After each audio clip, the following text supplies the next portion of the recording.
In case you were wondering, making audiobooks is not easy at all. I was asked to narrate my book, Becoming an Artist, for the audiobook, and while I was flattered that my publisher and a lot of you wanted me to do this, I felt immensely unqualified for the task. I struggle with reading as it is. I know, ironic being that I wrote a book, but I struggle even more with reading out loud, in front of a microphone. Despite all of that, I left the Hobbit hole and ventured down the back roads of Middle Tennessee in Esmeralda on a beautiful summer day to an amazing recording studio where everyone from Dolly Parton to Taylor Swift to Carrie Underwood and Matchbox 20 recorded. So I knew I was in good hands. Though that didn't stop me from immediately not understanding how to wear headphones, apparently. I had them on backwards. I had 3 days to record 50,000 words, or about 5 hours of narration. This was the very first thing I recorded. Hay House Audio presents Becoming an Artist.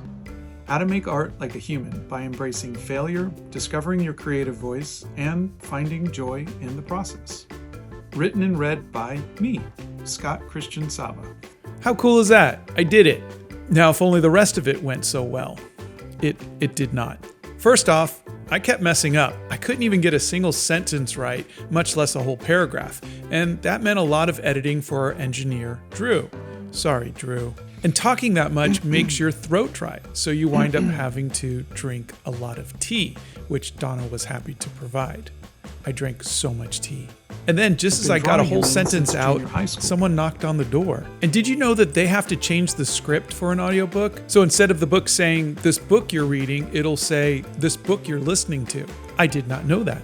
Day 2 wasn't much better. The headphones were really bothering me and I couldn't find a comfortable way to wear them at all. I just kept fidgeting and I was so uncomfortable the entire time. And the cable kept bothering me. It just kept rubbing on my shirt and it was just so annoying, this stupid cable. Eventually, I just wound up holding it to keep it from rubbing up against my shirt. And the rest of day 2 was tea, some lozenges, a little more tea, and a lot more fidgeting. I'm so sorry, Drew. Day 3 went much better. I found my groove and everything seemed to flow. We all have ups and downs. We've all experienced trauma or tragedies. That's life. But we don't need to live like Vincent van Gogh in poverty and with one ear, or Frida Kahlo, who was... That is until the lawnmowers arrived. We had to wait to let them leave, but somehow, some way, I survived 3 days of trying to become an audiobook narrator, and I think despite my autistic overstimulation and too much tea and lawnmowers, the whole thing came together quite nicely.